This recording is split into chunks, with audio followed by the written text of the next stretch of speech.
Lewis Hamilton just produced one of the most unbelievable drives of the entire season in Las Vegas, and the moment Nico Rosberg saw the numbers, he stopped talking completely because the data proves Hamilton delivered something extraordinary.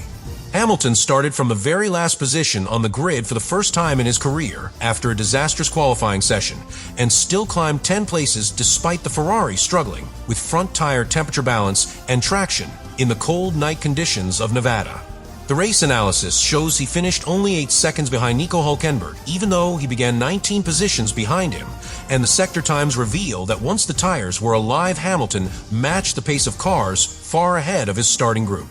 And before I reveal the exact numbers that forced Rosberg into silence, make sure you subscribe right now, because the next 2 races will decide whether Hamilton ends his first Ferrari season with redemption or with the most painful frustration of his career.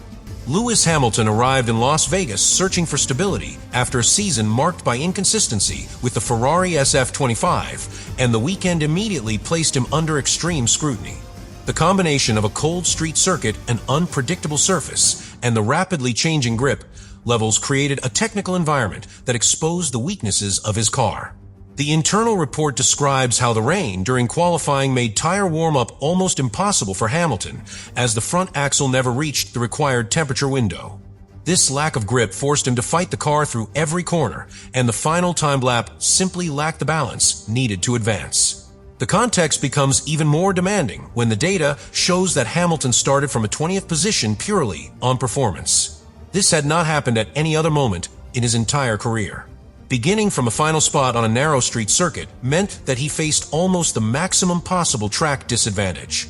Las Vegas offers long straights, but its slow corners and cold surface make overtaking a task that requires perfect tire preparation. The report highlights that Hamilton struggled to extract performance in these conditions because the Ferrari needed multiple laps to generate front grip, and the rain did not provide enough track evolution to compensate. As the race began, the cold conditions continued to shape the performance window of every team. The asphalt temperature stayed low, which limited the ability of the medium compound to generate initial bite. Hamilton therefore approached the opening laps with caution to avoid overheating the rear tires through unnecessary sliding. The briefing details how he built temperature gradually by adjusting steering input and brake pressure, allowing the car to settle into a stable rhythm. This disciplined approach explained why he was able to progress through the slower cars without damaging the tire structure during the crucial early laps. The middle phase of the race was defined by Hamilton's ability to manage tire life better than the cars around him. The Ferrari lacked sharp rotation in slow speed corners, which affected traction when exiting critical sections of the track. Despite this limitation, Hamilton used slipstream opportunities to close gaps and then preserve his tires through the braking zones to maintain performance over long distances. The report explains that this method allowed him to offset the aerodynamic weaknesses of the SF25 and keep pressure on the midfield without burning through the compound prematurely. Ferrari elected to commit Hamilton to a one-stop strategy, which required absolute precision in warm-up after switching to the hard tire. The briefing reveals that the car initially struggled to reach the correct temperature threshold, which produced understeer in the early laps of the second stint.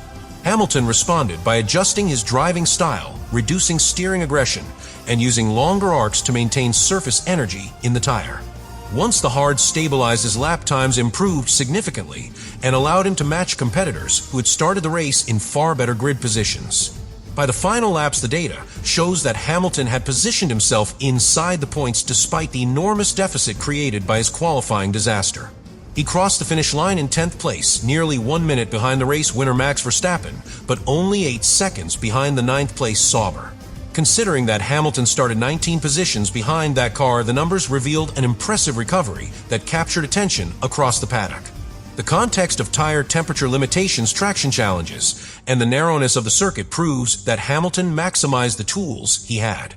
This is why Rosberg remained silent when the numbers were revealed. They told a story stronger than any argument. The core problem for Lewis Hamilton in Las Vegas was that the Ferrari SF25 could not generate enough front tire temperature to deliver competitive grip during qualifying. The internal report explains that the cold surface combined with the wet conditions created a narrow operating window that the Ferrari failed to access at the moment Hamilton needed it most.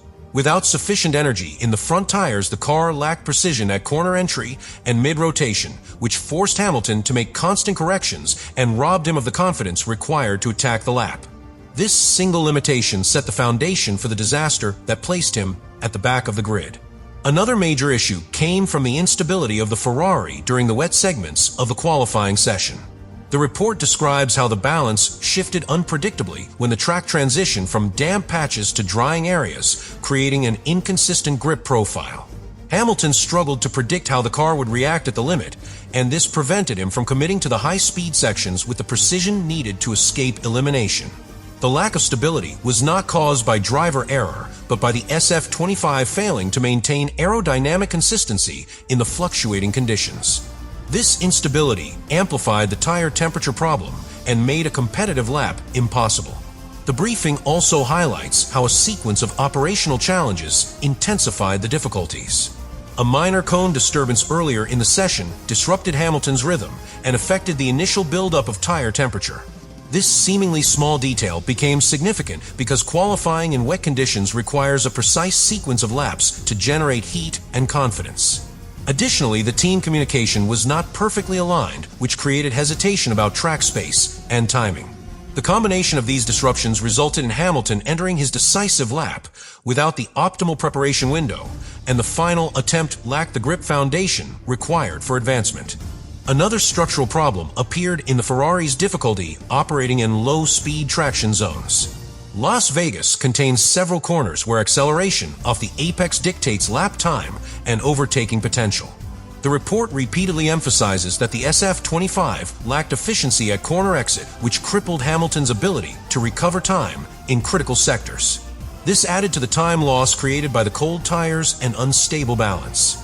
Even when Hamilton managed to find a cleaner portion of the track, the car simply cannot transmit energy to the rear tires effectively, which resulted in slower exits and compromised speed through the long straights. The absence of track evolution during qualifying became another decisive factor in the problem. In normal conditions, grip improves as laps are completed, but the rain erased this progression entirely. The Ferrari required several consistent laps to reach the operating window, yet the session never offered that stability.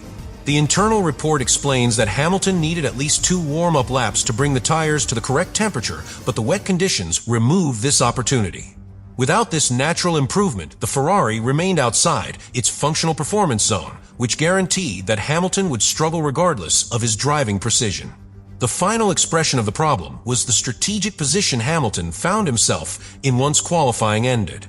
Starting from a 20th position on a street circuit is already an extreme disadvantage, but Las Vegas is particularly punishing because of its slow corners and narrow racing lines. This meant that even if Hamilton drove a flawless race, he would have to overcome obstacles that stemmed not from race execution, but from the cascade of issues encountered in qualifying. The report makes clear that the race result was shaped long before the lights went out because the Ferrari's inability to operate in the cold conditions during qualifying determined the scale of Hamilton's challenge. The engineering pressure on Ferrari increased the moment the data revealed how the SF25 reacted to the cold Las Vegas surface. The report explains that the car sat in a temperature window that was simply too narrow for the track conditions. This forced Hamilton to operate with a front axle that took too long to heat and a rear axle that produced inconsistent traction. When a Formula One car behaves this way, the driver must compensate through driving adjustments rather than pure pace, which reduces the overall performance ceiling. Ferrari's engineers recognized that this sensitivity was a structural limitation of the SF25 rather than a problem caused by Hamilton's approach to the weekend.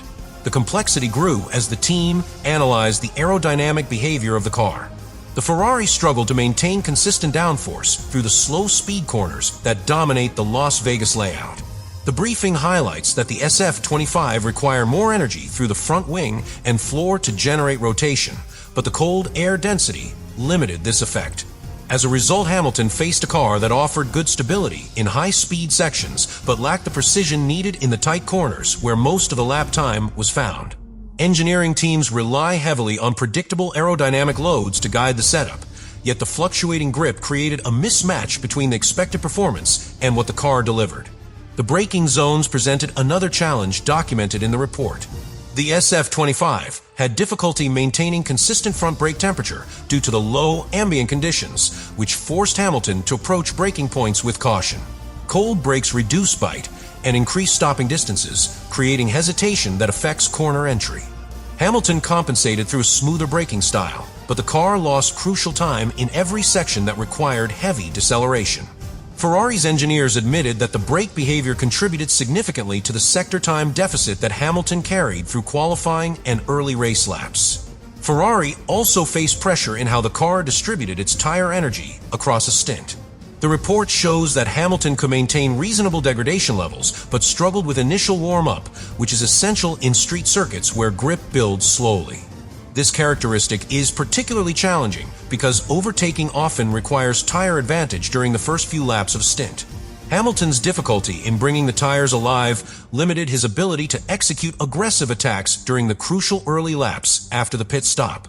While Hamilton managed degradation effectively, the engineering disadvantage in warm-up meant he often reached peak performance when overtaking opportunities had already passed.